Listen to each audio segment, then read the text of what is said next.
Despite the tech dropping out on us about 10 times, I think we got to a lot of different topics today. We covered a lot of ground. We kicked off with the fact that Facebook's turning 20 and the article by David Swan and some of our thoughts on how that correlates to the organizational life cycle. Yeah, and then we discussed how social media has given birth to many new companies, and we touched on Kiki again and how it can be super brutal.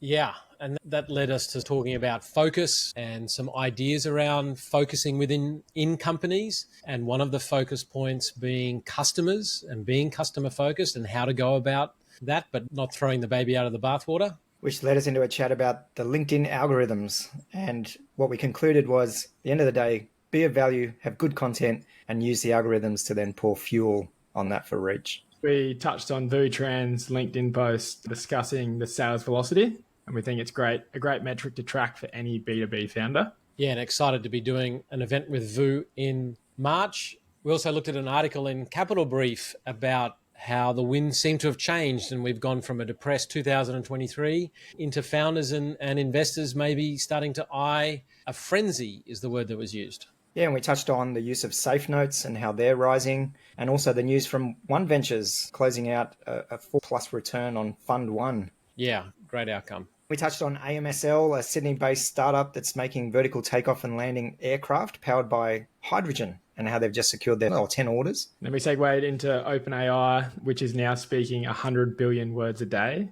out of the 1 trillion words written. Yeah, amazing. Which, given the growth, there's some talk of OpenAI moving into the hardware space and a number of 7 trillion thrown around in terms of the capital that they seek. And whilst history never repeats exactly, maybe it rhymes. And so Nvidia could still have a long way to go, but if it goes the way of Cisco, it's got a long way to fall as well. And then it wouldn't be Valentine's Day without rounding out with some really successful use cases of ChatGPT, referencing a guy that built a bot to go and chat to 5,000 women on his behalf, through which he ended up ultimately finding his wife. Just, isn't it lovely when love stories like that get found? And we then ended with Jack explaining what his Valentine's Day was going to look like, and we wished him luck, and hopefully he's still parted up in the morning. Cracker of an episode. Let's get into it. Jack, you're enjoying Adelaide. Just rattle off why you're enjoying Adelaide down there again.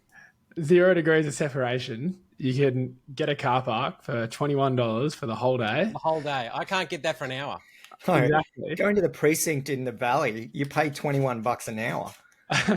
There's no rivers that you have to cross. There's no one-way roads. And it's just a really well set out city that's just walking distance. It's laid in a grid. Turn left or turn right. Like, it's so good. Have you seen Adelaide from above? Yeah. Yeah. It's so well set out. The same guy planned Adelaide also did Christchurch from memory. Yeah, I think that's correct. No, I'm really glad you're enjoying it down there, Jack. What was it yesterday, Aaron, or the day before? We had Judy on the podcast.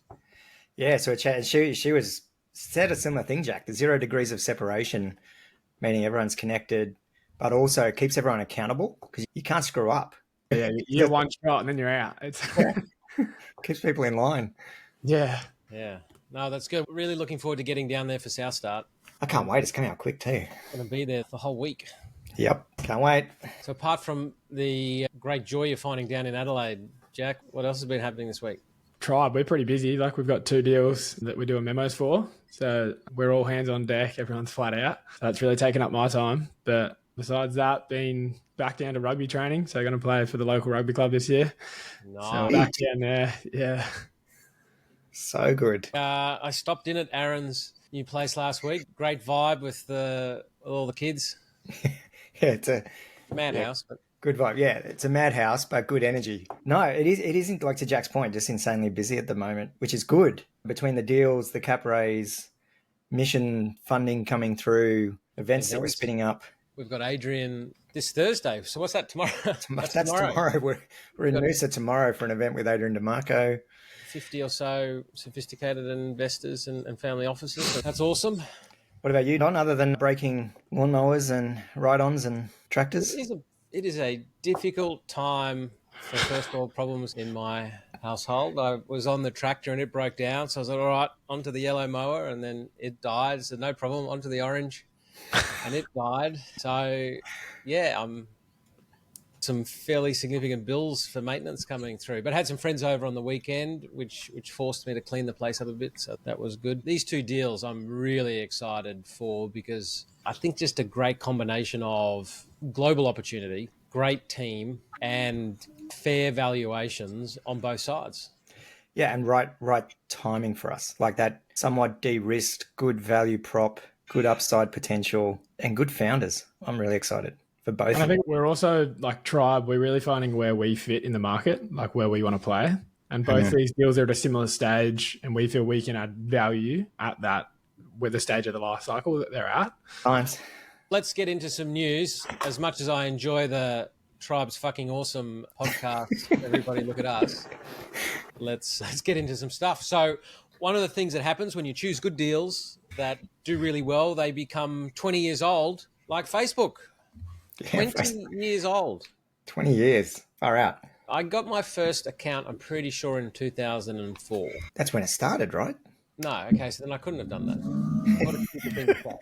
Were you studying at Harvard? 2008, that's right. I was between situations, and Facebook was the place to go. Why do I feel like the title of your memoir of your life will be Between Situations? Yeah, I think you're right. Between situations, but generally sitting in the cheap seats.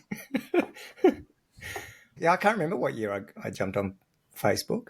But yeah, David Swan wrote an awesome article about it turning 20. There's a bit we could unpack there for founders, I think. Like this expectation that companies somehow mature by this age or they behave differently it was a question of why hasn't it, and pointing the finger at different founders of different companies. Yeah. But yeah, I think should companies of this size be more developed, and I think it comes under the umbrella of, is social media good for the world? And I think like everything, it's good in this instance. It's also can be incredibly bad. On the weekend, I had some friends around, a friend from school that I literally haven't seen in 20 years. I saw something that he posted that he checked into the suburb that's like 2 suburbs away from me. I was like, "Oh, are you just up the road?" He's like, "Yeah, I've moved back from Tassie." So I was like, "Oh, I'm having friends over. Come around on the weekend." So he comes around with his 18-month-old, and we swap lies and all the pictures of when we were young, handsome, and happy. You know, They had cameras back then, Don. Yeah. I still didn't know people check in. So it's good to know you guys are still checking in. when you said that, I was like, is that still a feature? You check boomer. in? Oh, Jack. And you've always come down to South Start. I hope we're checking into Adelaide. Oh, we have to now. For any listeners, get ready. We're checking in. We might even bring it to LinkedIn. What was that app, Foursquare or something, where you would check in? That was the sole purpose of the app. We did have cameras, Jack. They were black and white. And then what you do is you'd colour them in to get colours. But reconnecting is the good bit. But do you think overall net negative or net positive for social media? I personally think net negative. And part of it, I got a new phone early last week, and I can't work out the username and passwords for everything. So I've got 2 phones, but the second phone that's got my social media on it, so Facebook, Instagram, and what have you, I've just been leaving at home. It hasn't been coming to meetings, and it's amazing how often I find myself on my new phone pause between stuff, and then I'll go to Instagram, and because I'm not logged in and ask for my username, it's like, oh, that's right. Yeah. And it's just like the behavioral control this fucking thing has had, and the amount of wasted time. Now, are there some things that you learn? Absolutely. So at night, I've then gone on and I catch up on different things. But last night, as an example, I didn't log into Instagram and Facebook at all. Yeah. And the clarity and the time, and the more time with the kids, not distracted, and with my wife, and I'm not putting it back on my main phone, and I'll just keep a device. Anybody that needs me, that knows me, has my WhatsApp or my phone number, and if it's urgent and important, they'll call. Yeah. And I don't want to be a total hermit, but being tethered to it that much, I think is a net negative, and it fucks your brain. I totally agree. 100% agree. I think from productivity to being more present in the moment, more clarity, like more focus. But I also think on a societal level, and there's been so many studies now show correlations of smartphone adoption, social media adoption with mental health issues. Yeah, so talking about social media, if social media wasn't around today, what would direct-to-consumer look like? Because they pretty much rely on digital ads through these platforms like Meta. You're too young, Jack, as you just highlighted earlier about your superior approach to life and social media usage. But it would still be Big Kev and Dan And that was all Correct. Big Kev was all over for the television, and then you'd call up. Is that Television, correct? and you call up, Yep. and if you called within the next 30 minutes, Yeah. It was, and mailing things in. Like you would, like magazine ads would have a little order form you detach and mail in. Like back then, was it like a wholesale approach there? Like people would wholesale things via television? There was still direct to consumer, but nothing like the scale, reach, speed that you have now. Like on the weekend, I ordered something on Sunday through Amazon. It arrived Monday morning. Like it's just unbelievable. Yeah, the US, they do same day delivery, like in certain postcodes. This arrived within 12 hours in Brizzy. Jack, this conversation's a bit like, Grandpa, can you tell me what the olden days were like? Coming back to Swanee's article, I think, there's an expectation that companies of a certain size should develop in certain ways. But the life cycle model that we use from the Odysseus Institute, it doesn't look at time. It doesn't look at size. It doesn't look at those standard things. It looks at the relationship between flexibility and then control and predictability. And so when companies are really young, when they're first born, they're very high flexibility. They're very low in control. And then it's only the development of systems, processes, and controls and a pulling back of flexibility that they actually start to develop. Now, under the control of entrepreneurs like Zuckerberg or even Tesla with Musk or any of them, unless something really catastrophic happens, there's no impetus to drive that maturing. And so one of the lines he says, we can't wait another 20 years for Facebook or its CEO to grow up. We shouldn't. And without regulation, as Scott Galloway points out, there will continue to be really bad outcomes for young people. And if we didn't have Congress and politicians that were so feckless, that were only interested in raising dollars to stay in the positions of power, things might be a bit different. But actually, until something happens, these things aren't going to just develop by themselves. And the problem is, another line, hopefully the next generation of startup founders will learn from the mistakes of their predecessors. Entrepreneurs building whatever ends up become the next Facebook will hopefully, he says, will likely be more thoughtful and more adult. No, they won't. Entrepreneurs have a certain energy. Companies get born with certain conditions. Humans, animals, everything gets born with certain conditions where they're just all over the place, very self-centered, haven't yet got the controls and predictability. And so the same cycles will continue. Now, if we had the ability to directly learn from others, we'd probably have time travel by now. But every human tends to get born, learn for ourselves, get to 40 before working out a whole lot of the shit that would have been good to learn when you were 20. It's just the cycle. Now, should it be different? Maybe. Would it be better if it was different? Probably. But it's a cycle. This is what I love about the Odysseus life cycle model. And Don, I remember the first time you showed it to me, but bringing the analogies back to infant, adolescence, teenager, like that, it really helped me. And it gives a language, I think, for founders to understand that actually it's almost like we shouldn't be behaving like an adult right now because we're at this stage. And we have to be messy and do all the experiments and touch the stove and get our hands burnt. Now, the problem Facebook have significant consequences for people. I rant about Elon, but it's the same. Tesla's still got that high flexibility, low control predictability. And as we'll get to a bit later, with some of the Super Bowl ads now calling out their bullshit, telling people that it is full self-driving and putting profit and market cap ahead of anything else kills people. Like there's no ambiguity there. Now, why does that happen with something like a Tesla? Why does a Facebook do the things that it does, even though we know that there are bad outcomes. There's no consequence. And because they're so young from a development point of view, there aren't the controls and the predictability. You don't find a large, older corporate behaving like this because there are systems, processes, controls. There's been a development that's occurred that has a different view of right and wrong, has a different view of obligations. These companies haven't had that. And that's why for certain things that have an effect on humanity, social media, premature self-driving cars, drug development, all of those things, that's why we do actually need functioning role of government, because for a species that shares 99% of its DNA with the chimpanzee, broadly speaking, we shouldn't be trusted just to look after everybody else ahead of ourselves. Humans and a big subset will default to their own self-interest. And that's what we see here. Yeah. And I think that for me was like, I love David Swan's word, enshittification. I think that is so true.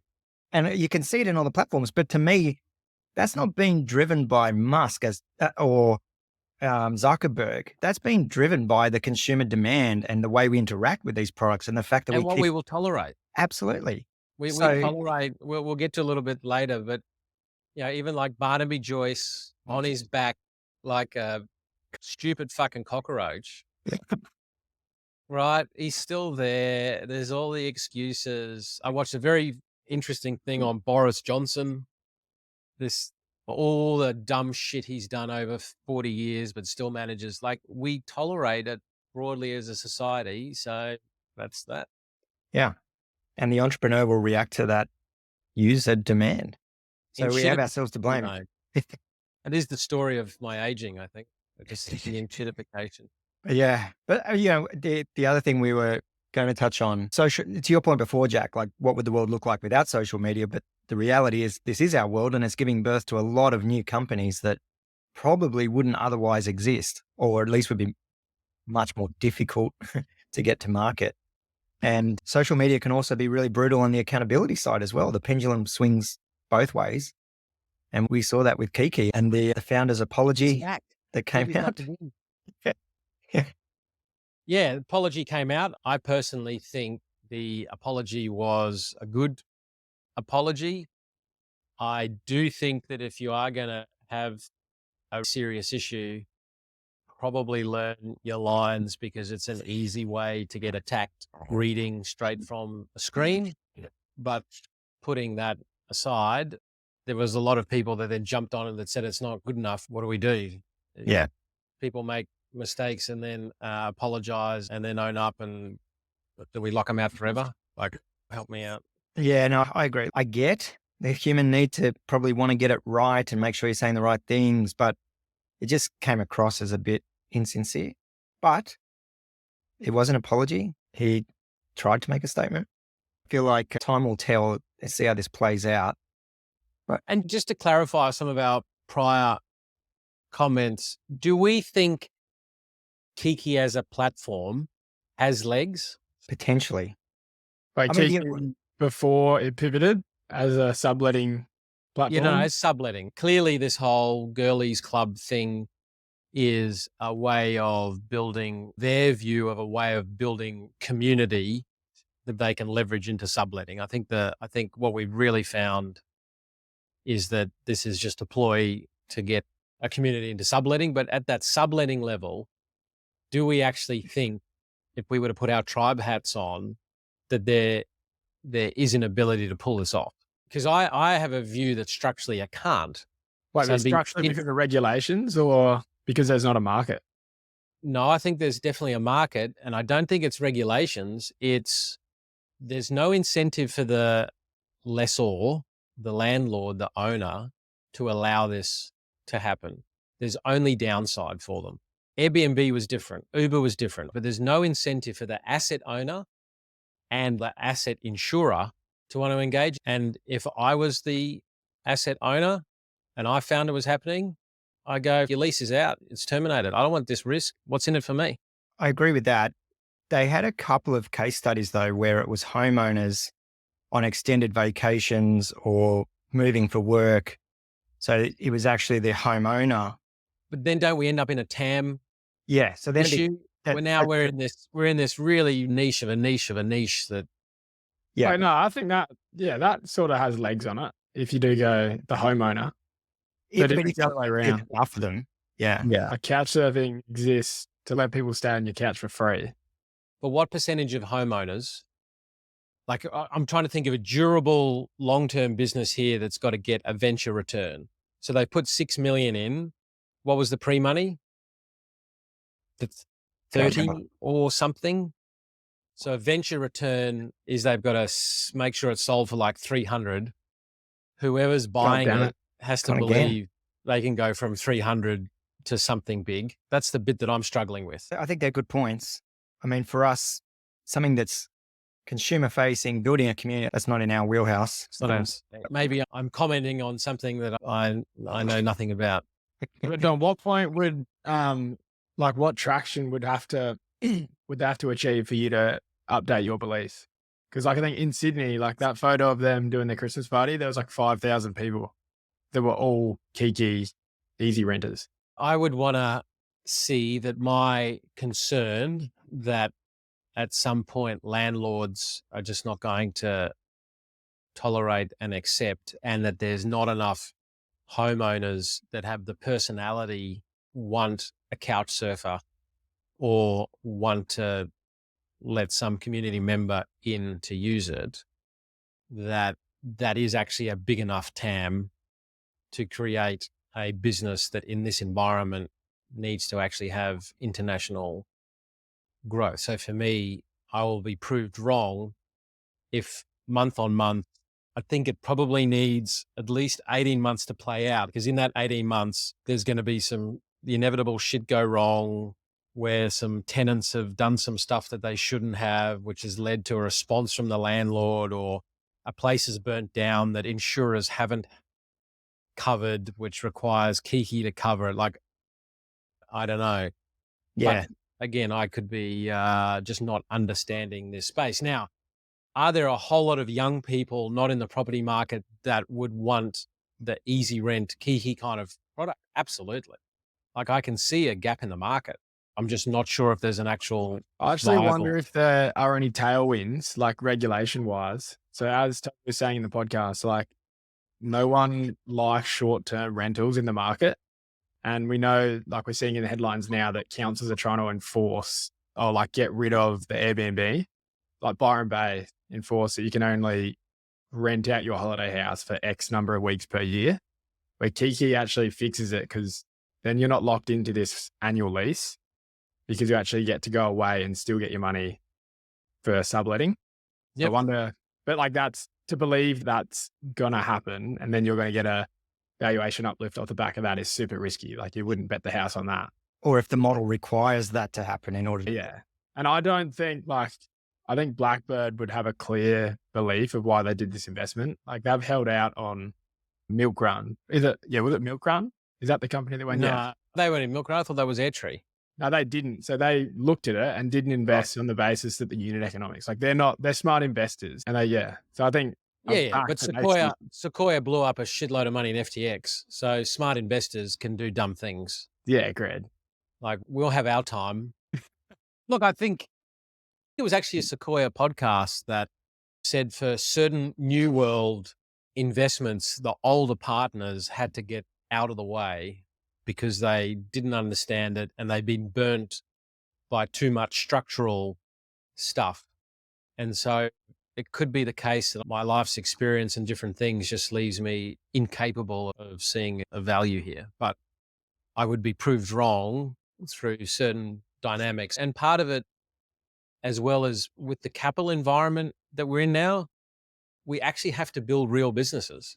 We can't build the old business of fuck profits, lack of gross margin, cost to acquire customers doesn't matter. We've actually got to build real companies. That's the other bit that I look at, like, how do you get your customers at scale? But again, they know community better than me, maybe. I think in the business sense, you're right though, Don, in terms of, it's one thing about the property and landlord adoption, and that metric, but then the churn rate after whatever that lease cycle is, the churn rate that occurs after that, if it is 18 months, 12 months, whatever, it will be interesting to watch. Just lots of moving parts. But underlying all of even the hatred towards the apology, I still have empathy for, because what are we actually talking about underneath? It's the disparity of investment between men and women. It's men and boys being able to get away with things that women can't. And I know the Barnaby Joyce example is probably a bit dumb, but it's such an easy one. There's just no way women could behave like that and keep getting 10th, 11th, 12th, 13th time. And even with some of the visceral reaction towards Kiki and what happened there, there's a feeling of unfairness. Yeah, absolutely. And I empathize with that. Yeah, 100%. So social media, it does highlight, I think, one of the areas we're always banging onto our portfolio and our founders is focus. And Facebook is always one of the examples, because Facebook started life as one type of social media platform for one type of university in one region. Yeah. And then they owned that, and then they started to expand. If they had tried to do all the things at day one, they would never have gotten to where they were today. And whether that's Facebook, whether it's Google, like, success leaves clues, and focus is what we always bang on about. And I saw the Founders Dilemma article on Startup Daily. I don't know if you had a chance to saw that see one. that, but the article is The Founders Dilemma, What to Focus on Now and Next. And it was written by Chris Reese-Edwards and reposted by Startup Daily. Yeah. So for me, going back to that Facebook example, then this is a lesson for founders who are trying to leverage network effects. Network effects, I think the mistake is just to think that it's purely about volume, but it's actually the value of those nodes in the network. And so focus in the case of Facebook was you had to have a Harvard email address to actually go on the first version of their platform. And then, of course, all the university students at Stanford wanted on, and they were told we have to get at least 50% of the campus signed up on a waiting list before we'll activate it. Because if there's 100 users on there and they're all spread around the world and aren't connected, there's no value in the network. So you're actually not gaining a network effect. And I think for founders, actually starting off with friction and going really incredibly niche, particularly if your strategy is a network effect value proposition, it's almost like focus down to that niche and then scale into another niche and grow from there. This article was not only talking about focus of product, but it was focusing of time, focusing on energy.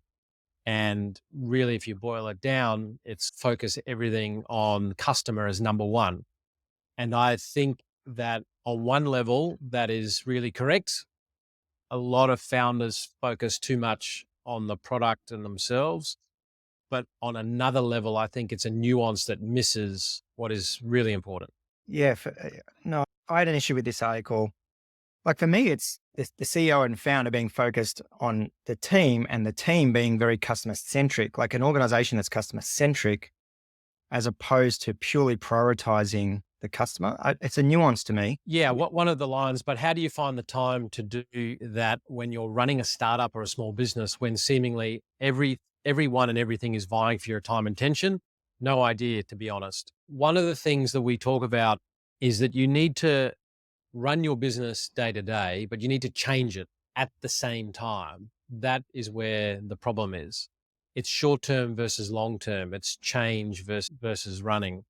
And was it last week we had a session with one of our portfolio companies where when we first invest very quickly, we want to run a bit of a workshop that identifies all of the challenges and opportunities for the company. And one of the biggest challenges is this issue. How do you find the time when you're running a startup and then to change the startup? And what we accumulate always somewhere between 80 or 100 or 150 issues. And we help them see what's normal and abnormal in the context of a life cycle. So before we start jumping up and down saying this is a problem, depends on where you are in a life cycle. Some of these things aren't a problem at the moment, but they might be if they stay there.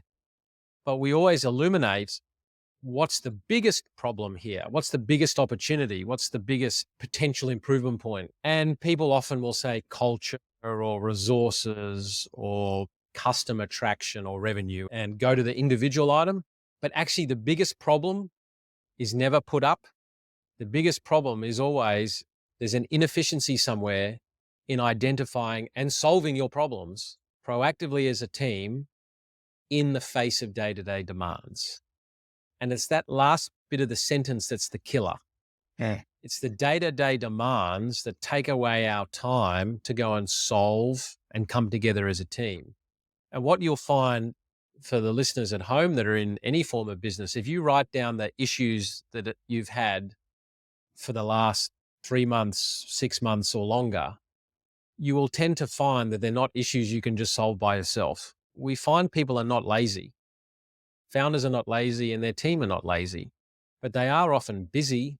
They often have their own goals and their own KPIs. And the things that get left over as issues are the things where multiple people are required to work together to get a better outcome. And so the biggest issue is actually we've got to create a culture and a climate that's very good at identifying and resolving problems proactively as a team in the face of day-to-day demands. That's the number one biggest problem, and that should be the number one priority. Because if that becomes your culture, if that becomes your core asset, we are really good at identifying and solving problems in the face of day-to-day demands. We're very good at running, but changing at the same time. You will leave your competitors for dead. And so in this article here, my vibe of it, and it could be unfair, is that it's the tactical go and do the thing, but actually we need the culture and the climate that creates the environment to go and do the thing. Now, is customer centricity incredibly important? Absolutely.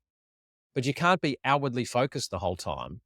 If you give everything to your customer and don't develop the organization, don't develop internally, you're going to end up in just as much trouble as well. What we actually need to do is to have a healthy culture and climate that has aspects of customer centricity where you need the customer centricity, but also has the ability to actually identify all of the other problems. Because if you don't, what's the sequence in a plane situation where you need oxygen? Even if you're sitting next to your kids, the sequence is to put oxygen on yourself first, so then you can be of service to others. And that's just a slight nuance. For me, there was a line in there that touches on exactly this. It talked about primary focus should be the customer, second profit, third metrics, fourth staff. It said in that order. But it's confusing outcomes and outputs from these behavioral, cultural, systemic, structural things that you actually need. So in terms of the founder focus, getting those things right will drive the outcomes around the metrics and the profits and the other things. But yeah, the other thing for me, the PIPS framework is phenomenal. For the founders listening, the thing for me with PIPS is it gives you a really simple to follow process. And then using the calendar and having some structured meetings around it, you can actually work through those change loops and become really effective at it. And I think when he says, where do you find the time when you're running a startup or a small business and seemingly everyone is vying for your time and attention? What you do is you use the calendar as a blunt instrument and you set up a parallel structure within your business and you create the time and space for dealing with opportunities, problems, bringing together the team members to prioritize, which is very different to the day-to-day executive running side. And this is the kind of thing we work with our portfolio on. This is exactly what we get into at the offsites, teaching founders to do this for themselves. It's no point in relying on external people. We really want you to become self-sufficient. It's not easy, but if you allocate the time, a very good point in the article that he makes that often isn't done enough is the customer survey side. Now, he says strike up a conversation with a customer and ask a question, send out an email survey, put up a poll on Facebook. I'd like to go a little bit deeper into the how. We find, and keep in mind that we're B2B, so we're looking more at the B2B lens. B2B very much is around people wanting to solve problems or grow into opportunities, and you've got to be able to say it in the customer's language.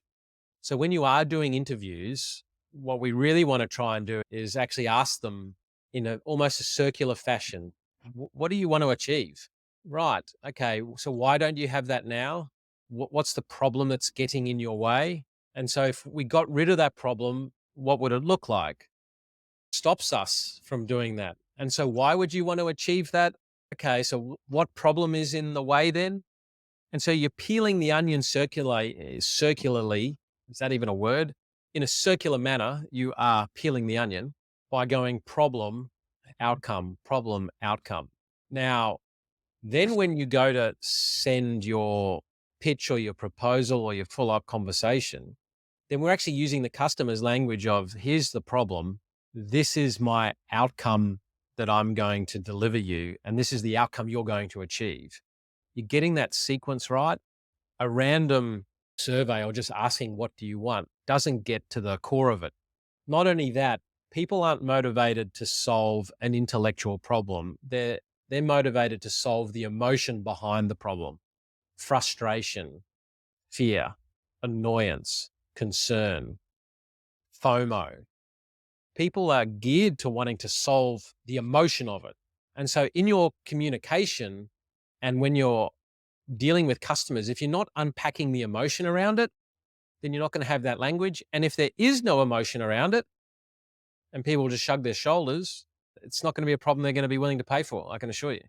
On the surveys, even just shifting focus, right, from a survey that is almost seeking feedback on a product or a service or a solution and asking people for that kind of perspective, really in that early stage, it's actually just understanding the customer, understanding their pain point, understanding what they're struggling with, capturing their language from that.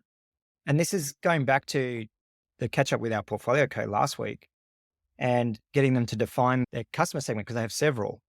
And they're like, we really only have one because we have this common use case, this one problem that cuts through all these industries, verticals, company types. The challenge with that is, yes, that may be true, but the language you need to use to reach those different customer segments, the channels you need to use to reach those different customer segments, the ROI that those companies in different industries might need to see is very different. So it's not just enough to be customer centric. We can all be customer centric and put the customer as a focus, but that's not sufficient. There's all these other factors that we need to consider in terms of where we find our focus. And finding that ideal customer segment isn't just about commonality of a particular type of problem. You've got to know the channels you're going to reach them through, the commonality of the messaging, the language you're going to use to get cut through and traction. Absolutely. And where a lot of B2B customers are found is on LinkedIn. And there's been a big increase of posts from people explaining what they've learned on the best way to engage with LinkedIn to get the most traction. And we've seen a number of these. Have you guys seen those posts on how to gamify and get the best out of LinkedIn? Feels like every day there's a new one. And they get the most traction because most people interested in growing their engagement. Jack, you shared the Michael Batko from StartMates post. Yeah, so he posted some tips this week on his LinkedIn and it went viral and he got 1.1 million views. But the irony of the post was he didn't actually follow any of the tips that he actually described, which I think was a great reminder. And Don and I were chatting about this beforehand. He listed a number of dot points which he didn't follow. Despite that, he still went viral. And the lesson that he describes in the post is half the world's looking for a silver bullet. And I was chatting to Don, there's a meme, the midwit, which just describes this perfectly. And everyone's so worried about trying to optimize for the algorithm. But at the end of the day, it just comes back to post shit that you would like to consume yourself. And if you do that, here we go. Yeah, it's just a great reminder, stop trying to optimize everything down to a granular level and just post and focus on posting things that you'd actually like to consume. So for those at home, it's the meme where there's the bell curve, and at the two ends of the bell curve, at the dumb end, the Neanderthal end, it's I post shit, I like to consume shit. And then up at the genius end, I post shit, I like to consume. And then in the middle, The supposedly smart person, reply to every major account so you're in the top comment, then create an OODA loop feedback loop dynamically based on trending topics with a like for like system of other accounts. It's just so perfect. Whereas actually the idiot and the genius both agree. I post shit and I like to consume. Yeah. Just, And value matters. Yeah. And that- And the way I look at algorithms, like, and the fella that I saw that originally posted this meme, view algorithms as jet fuel. So post the things that you'd actually like to consume, and then have in the back of your mind, there are ways to get to jet fuel your post. And that's how you use the algorithm. But the problem we're seeing on LinkedIn, like, it's just copycat. Everyone's ripping each other off. They're not adding any value. Like, they're just regurgitating what everyone else is saying. Yeah. And there were Matt Lerner's post on LinkedIn broke down all the things from his own data of his own post. But at the end of the day, he said, it comes down to just having good quality content that's valuable to others they want to read. And then that just magnifies through the algorithm. yeah, because I've given up Instagram for a little while, it means not accessing videos that I've been ripping off from Instagram to try and be a venture memist. But speaking of good, valuable posts, how was Tran's post on sales velocity? That was a really valuable piece of content. Really good. I like an equation that can help you understand things a little better. Yeah. So if you missed it, post on sales velocity basically broke down like the factors affecting it, looking at the number of opportunities you have, your win rate, which includes counting your losses, your percentage that converts, and the average contract value, and the time it takes to get the deals done, whether it is a win or loss. And it comes out with this nice little formula you can actually track against.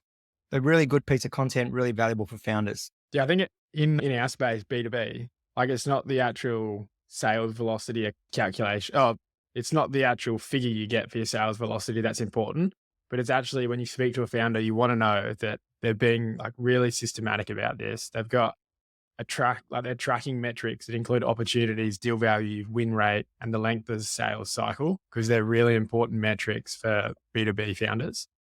And the too long didn't read summary he put there. Sales velocity is an important concept to understand in the early stages due to picking low hanging fruit. Know that your sales cycle and win rates will worsen in the near term and factor that into your models. Drive leads and feed sales for growth. It's never that way around where we see early stage companies factoring in this cycle blowing out. It's always the opposite.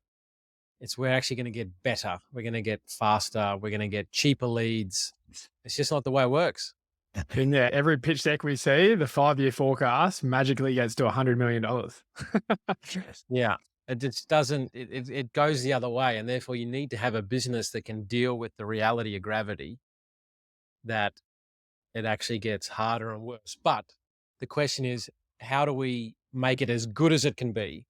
And that's where an equation like this can just help keep focused, stretch people to put in just that little bit extra effort, because compounding interest is the wonder of the world. And if you do 1% more per week than your competitors, by the end of the year, that has really added up.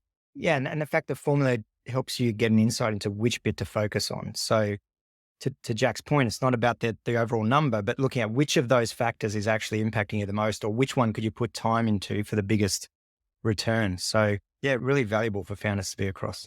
And what's exciting is we're going to have Vu on my front lawn and fireplace, which is why I'm a little nervous about my mowing equipment shitting itself, because I'd like the place to look good. But we're hosting an event here for sophisticated investors just in the paddock by twilight.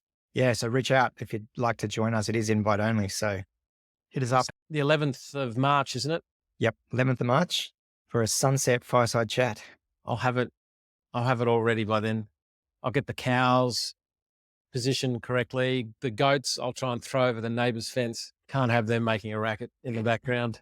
Got to check if the mother-in-law can take the kids. And one of the reasons why we're really excited for the events this year is that whilst last year was a challenge with the investors in this space pulling back, we are seeing some great value.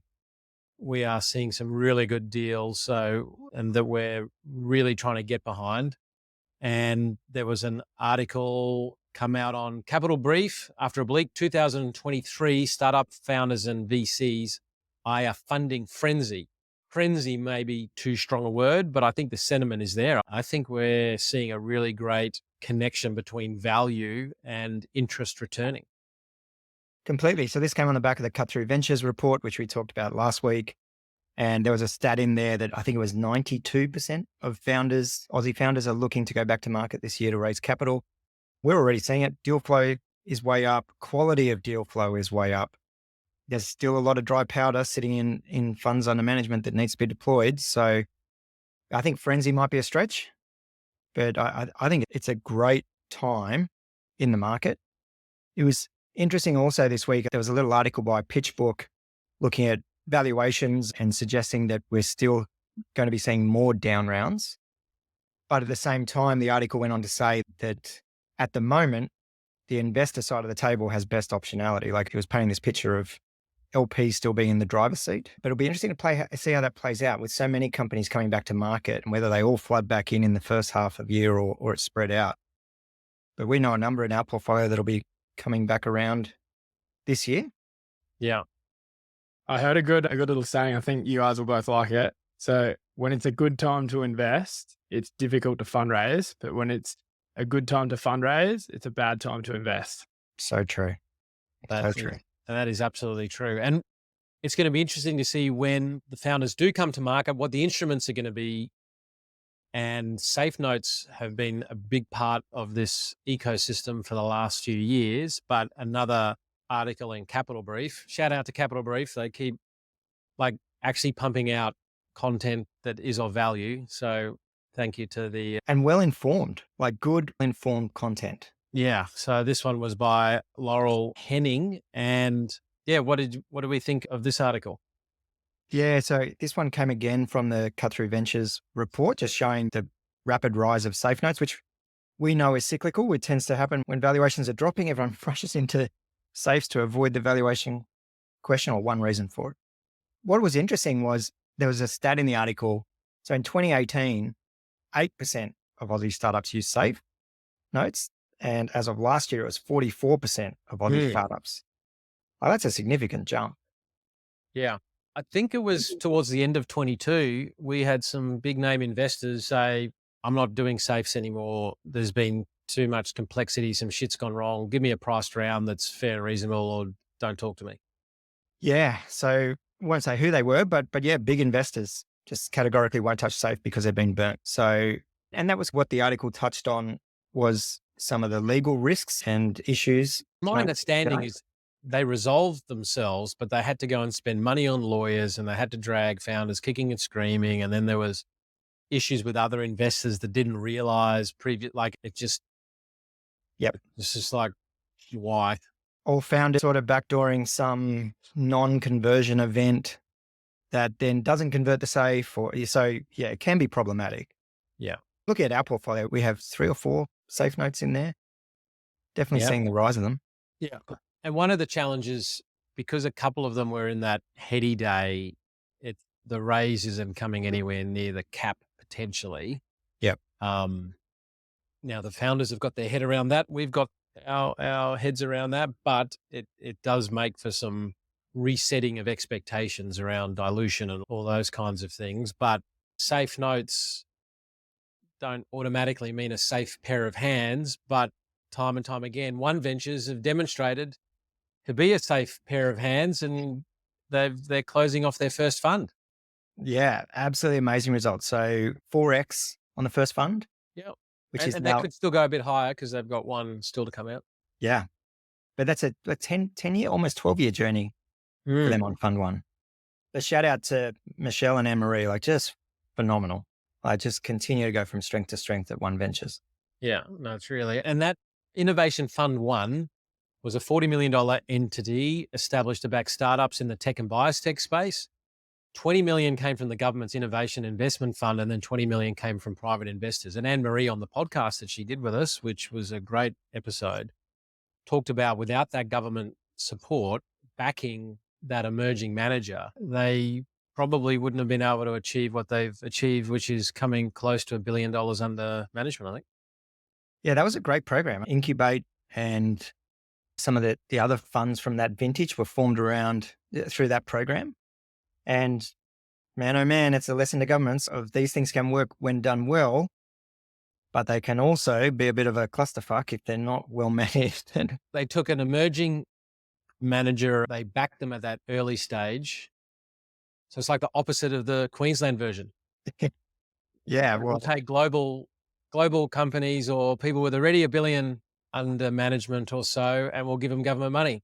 yeah. So for those who may be able to read between the lines, we were not successful in getting VCDF funding. And there's a new segment that I'd like to start. It's called Privileged White Boys Complain About Not Getting What they want. what they want. And we got to be a bit careful because we've got good friends in each of these places. But what I was talking with Adrian DeMarco yesterday, who was just going off at the fact that he built Tech One into a $5 billion amazing Queensland headquartered technology, but despite government constantly seeking to create and support in competitors in his local market, and time again, we see these well-meaning things where people from other places will come in. For as long as the government money exists, they'll be here. There'll be some interesting things happen, and then they're gone. Yeah, look, the Advanced Queensland program has been successful by many metrics, but one thing that it has really screwed up is exactly that, like funding other operators who are already well funded to come into the market who leave as soon as that funding ends. There's a reason why they don't already have people here. It's not because of a lack of funding. So look, my prediction, this will play out the same way. Yeah. Will there be good outcomes? I'm sure there still will be. Could there have been better outcomes? I believe so. Yeah. Anyway, as we recorded one of our earlier episodes, don't get bitter, get better. Yes. So we're gonna crack on with it. I think all of us like flying to some degree, and I saw that the hydrogen aircraft startup AMSL Aero landed its first customer, which I thought was cool because it's both small aviation but also hydrogen, which I personally have a belief that hydrogen is going to play a role in our future energy because, as so many technologies have demonstrated, the thing that everybody thinks is going to be the winner often doesn't. And I'm just not sold that even lithium batteries are going to be the thing because they just don't solve for a whole lot of other issues. Now, I know hydrogen has a range of challenges, but I just have a suspicion that it's going to be up there. No, I think so too. It was interesting, even going out to meet Emerald Coach Lines out at Emerald, who are trying to switch to a zero emission fleet. And they were looking at electric, but also comparing hydrogen. And their view was hydrogen makes much more sense. And I love this one. I actually saw these guys when they were trying to do an electric version, and it was the weight of the batteries are obviously a huge inhibitor. So switching to, I didn't realize they'd switched to hydrogen, but this is great to see actual customer adoption. And the environmental damage of getting the raw materials for batteries and all of this shit that green washers don't seem to want to take into account. I think as time goes on, we're gonna look at it and say, actually, it's not a viable solution. And batteries still need a source of electricity to charge them. There's a question mark around the total environmental footprint. So yeah, super interesting. And shout out to the St. Bakers, their Energy Innovation Fund backed this particular venture way back and continues to support it. I think they had a Series B just recently. I'm excited to follow this one. And reading it, I was reminded of Martin Jetpack out of New Zealand that I got very excited about, I think 15 years ago. And it was a vertical takeoff, single person tech. It was petrol, but 15 years ago, that never saw ultimately commercialization because they raised money from a large investor. The founder and the investor then fell out. They lost absolute trust and respect in each other. And there was a lot of internal disintegration, a lot of argument, a lot of friction, threatening legal action. The founder ended up being ejected and leaving. And ultimately that culture and that climate couldn't commercialize, couldn't solve problems, couldn't capitalize on opportunities. And so I think that links back to that earlier article that yes, you need to have a good product and you need to be customer service and customer orientated. But what we actually find is that culture and climate that can achieve things. And one of those is having high trust and respect. So then that way you can deal with the inevitable conflicts that come up between team members or founders and investors, because there's all different interests, there's all different personalities, there's all different values. And I'm hoping for these guys, they've, in their picture of this article by Simon Thompson, they're all smiling and looking like a very integrated group. Hopefully they can continue to maintain strong trust and respect, because that is actually going to be the determinant to a large degree of their long-term success. Is this where we make puns like the sky's the limit, watching them take off? Yes. I hadn't even thought of that, and now I'm caught flat-footed. I hope the founders don't have to be ejected. That was a lame one. What have you got, Jack? You're the young creative one. You got anything? Gosh, I got nothing. I got nothing. Your mind's a bit cloudy up there. Yeah. So had I been ready, I could have had ChatGPT open, and I could have typed on, and can you give me some aviation puns? And it would have done it. But seeing as we don't, we'll just segue nicely to AI and ChatGPT. So Sam Altman did a post that OpenAI now generates about 100 billion words a day. People on Earth generate about 100 trillion words per day, but it's catching up. Generation of words. Far out. That's some user adoption.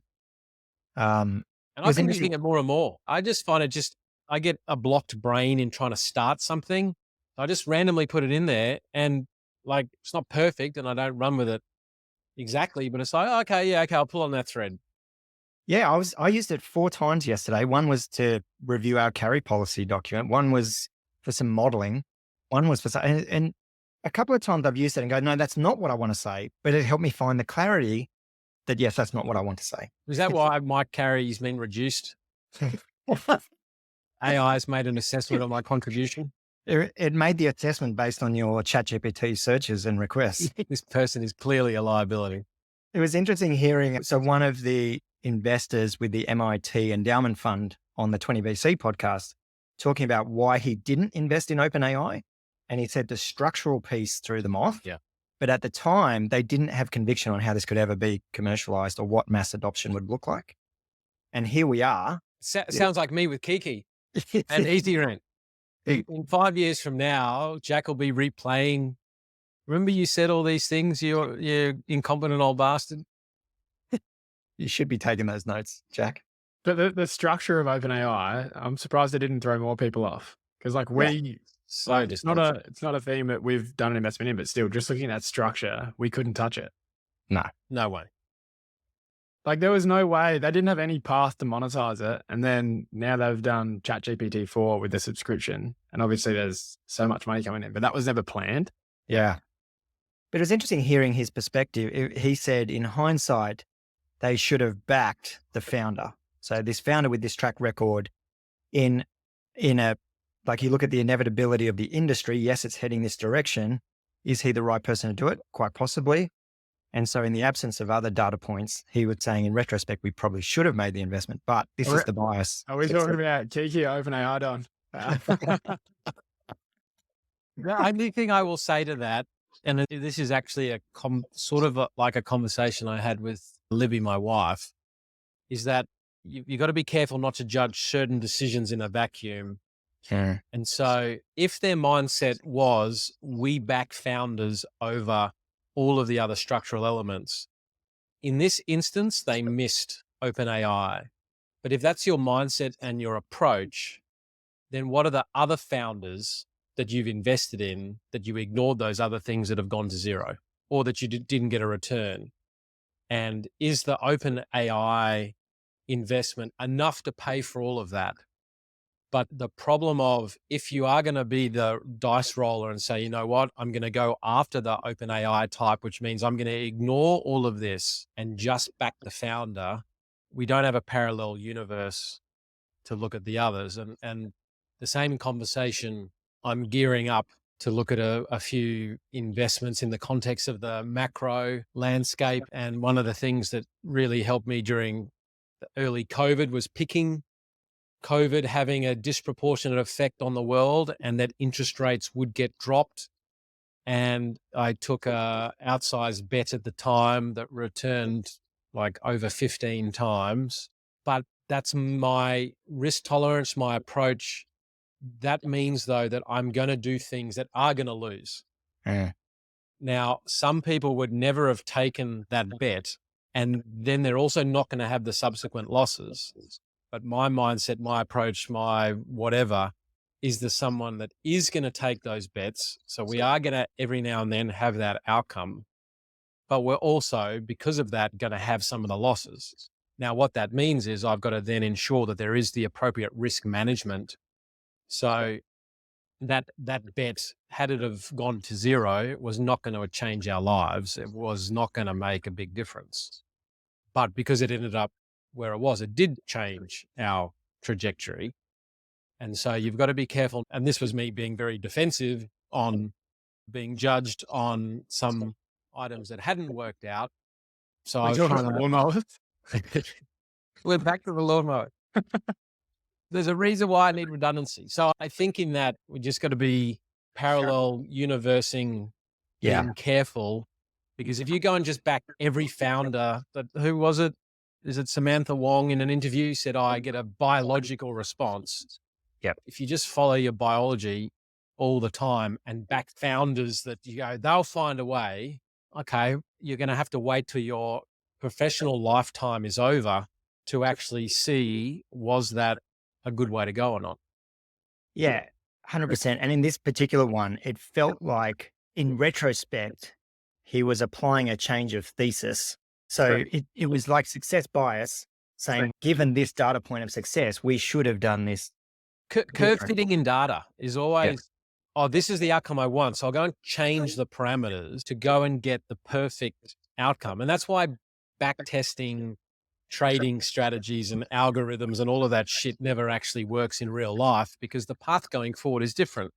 If you could just make an automated trading strategy that could make you money, that is more than, say, Buffett or a Druckenmiller, that the best in the world compounded 30%. You see all of these wankers online going, double your money, 100%, 200%.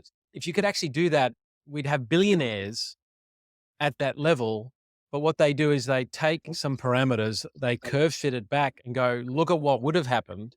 Yeah. But the world going forward is more of a random walk. And to your point, Don, about that conversation with Libby and looking at the risk of what goes wrong, what stood out for me in this particular podcast, where they're talking about the MIT Endowment Fund, the incentivized behavior. So these investment managers at the big university and institutional endowment funds don't actually get any carry, and they've got no upside in any of the transactions. And he was talking about how that affects their risk-taking and decision-making. And he said it's one of the biggest weaknesses of actually the endowment funds is that that staff aren't incentivized and don't have skin in the game for the upside. He was talking about how he would engineer his own fund, which is much more like carry share, the investment team putting capital in, these sort of behavioral incentives that bias towards the outcome. So yeah, it was a really good podcast. Like, shout out to 20VC, great content as usual. And to close the loop on the Libby story, the end outcome was make sure there's enough tucked away to pay for the kids' education and a bit of a holiday. And then if you want to be a lunatic, then when you were first talking and describing backing the winners and the founders and this sort of, I thought you were talking about choosing which kid to send to private school versus public. Look, I'm not going to lie. There are certain attributes each of the children are showing. Some of them may be follow-on attributes for... You don't qualify for follow-on investment. I'm sorry, son.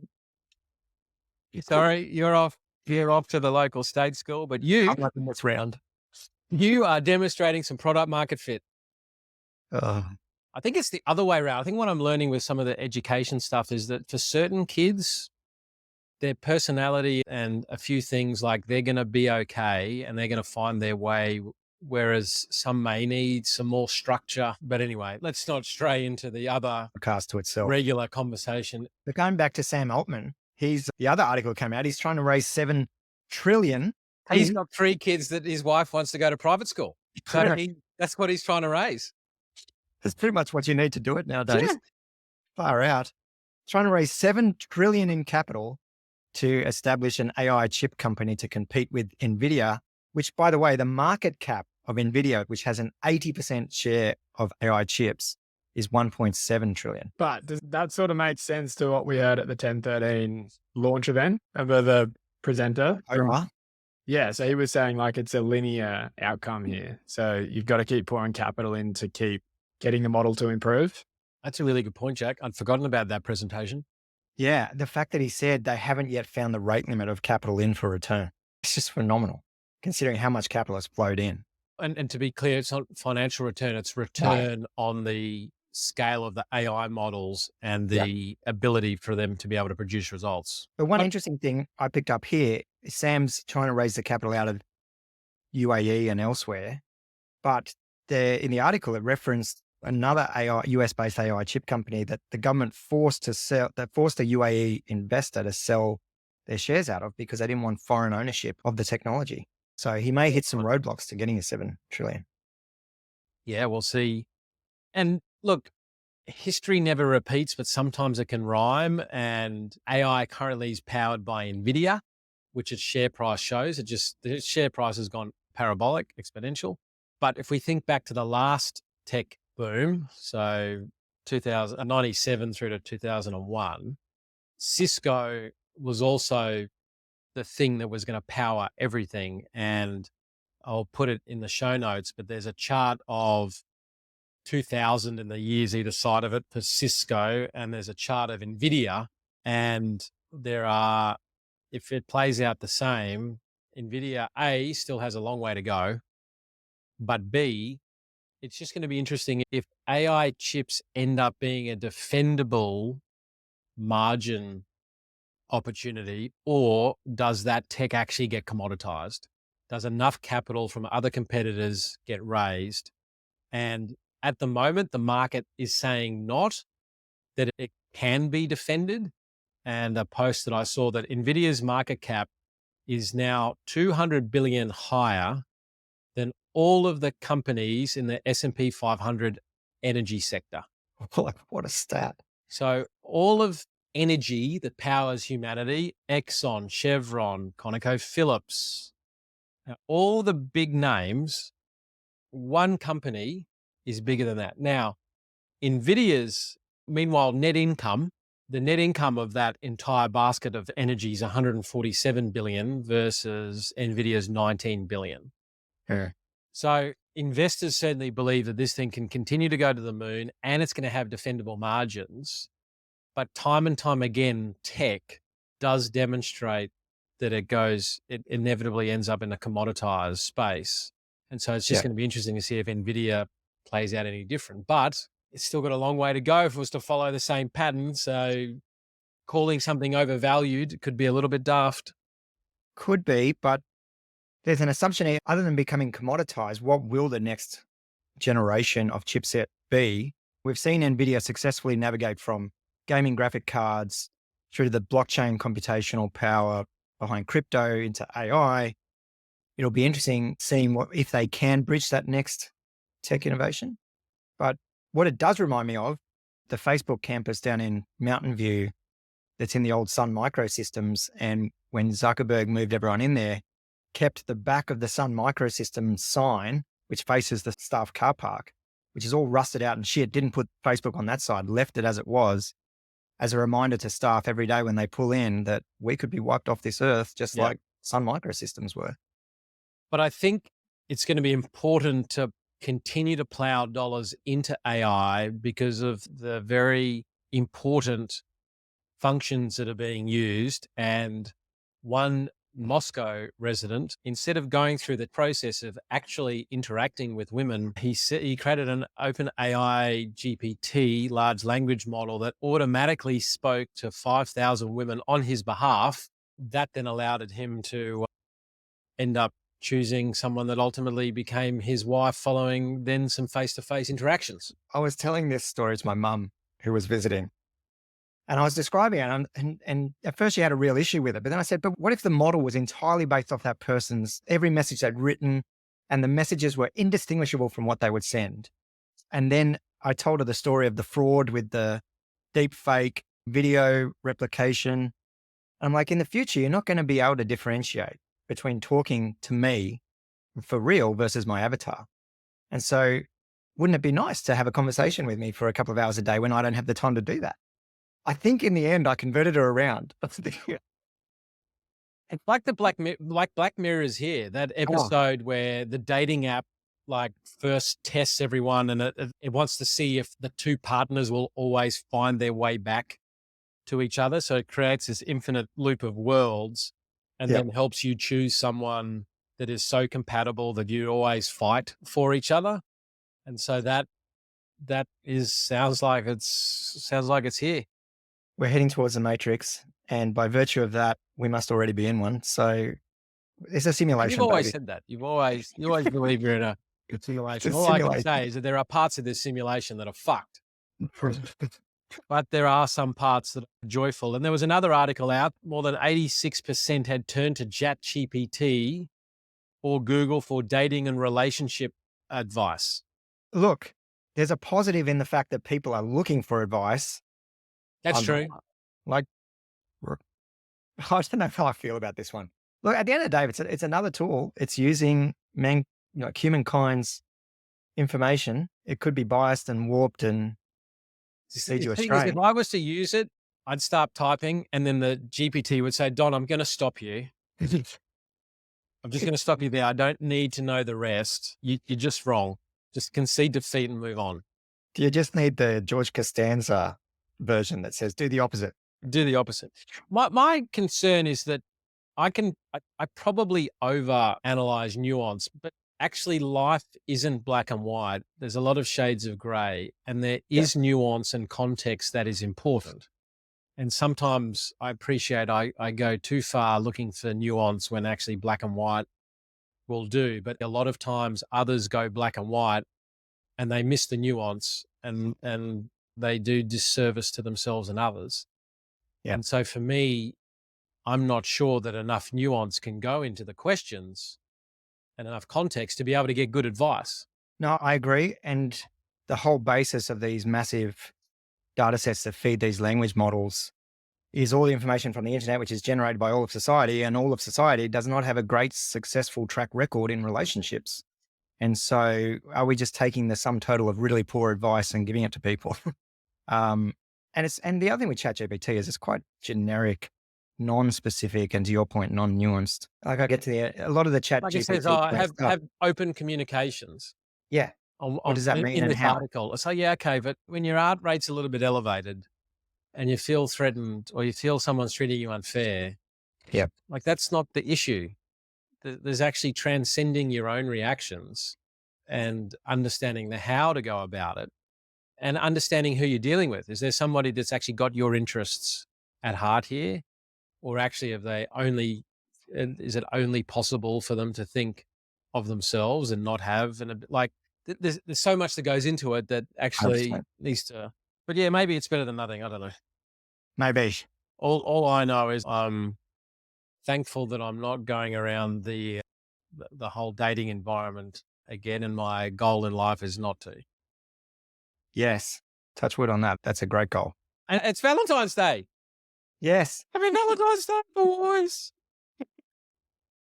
My wife and I have a dinner plan. We will be leaving at 4:45 to get to dinner at 5 so we can be home at 7. This is the phase of the life cycle we find ourselves. Yes. Jack, take notes because we can't do the dinner date we had planned because 2 kids are going to the dentist. And then one has some soccer tryout and one needs a bike repair.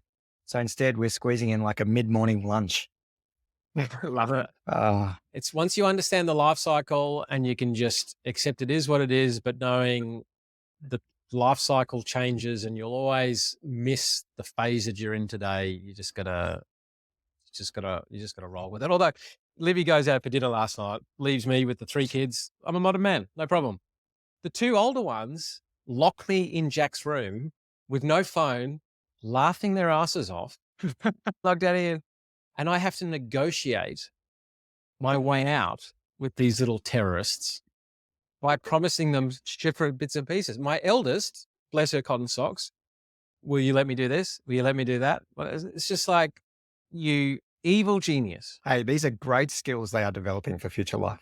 No, that is true. And this is the thing. You've got to hide your laughter in the corner and try and work out what discipline you do and don't want. But actually, I need kids that have a good dose of empathy, but actually they need to be able to negotiate in this life. And if you've got to lock a few people in a few doors, that's probably not the worst thing. this is a whole podcast in itself. There are so many lessons from parenting that could be applied to foundership. Yeah. There are some other things on the list here today, but I think we've done enough to our poor listeners. I think so. It's been a lot this week, but it would be good maybe like looking at the other content, maybe a future episode. We do one entirely on the markets and what's happening out there. Yeah, I was ready to jump into passive funds and what's happening and what's the macro, and the VIX at the moment is signaling some things, and what interest rates look like they're doing.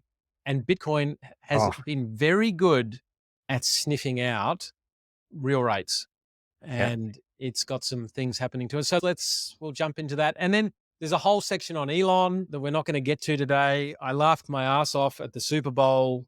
Someone paid money for some ads to actually attack them and their self-driving bullshit. So that couldn't have happened to a nicer bunch. But let's leave something for next time. Yeah, we got to. Yeah, that's a good way to end. Get the listeners to come back. All two of you. Yeah. The thing is, when you put shit out into the world, you're constantly having to find new listeners. But what are we looking forward to? I'm looking forward to tomorrow's event with Adrian up at the Sunny Coast. I think that's exciting. Yeah, same. I'm really looking forward to that tomorrow night. And all the other meetings we're having while we're up in Noosa tomorrow. So that'll be awesome. Adrian as a human is someone great to learn from, but having him in our corner, I always leave a meeting or a discussion with him just going either a bit more confidence that I can do it, but also a bit more obligation, because he just gives you the vibe that he genuinely believes in you. 100%. I feel a foot taller, and also a sense of, fuck, we got to make this really work. Yeah. Anyway, thank you to Adrian. Jack, what are you looking forward to? Mayor of Adelaide? Mayor of Adelaide, that's a first. I'm looking forward to taking Anna out to dinner tonight. She doesn't know that I've also booked it with my best mate, or one of my best mates, and he's taking his girlfriend out. So it's going to be a double date. Double date. I love the beauty of youth, that it automatically feels that's a good idea. Oh, no, we know it's not a good idea. Like, they probably won't like the idea. We did it Saturday night and we thought it was the best idea. We're going to like hopefully stage it, like walk in, like, fancy seeing you here. Big hell, Jack. Oh, Jack. I'll be able to report next week if it goes well. Looking forward to the text in the morning, buddy. Anyway, that's good, Jack. Aaron? Oh, I said mine. I think tomorrow with Adrian. I think that's the one.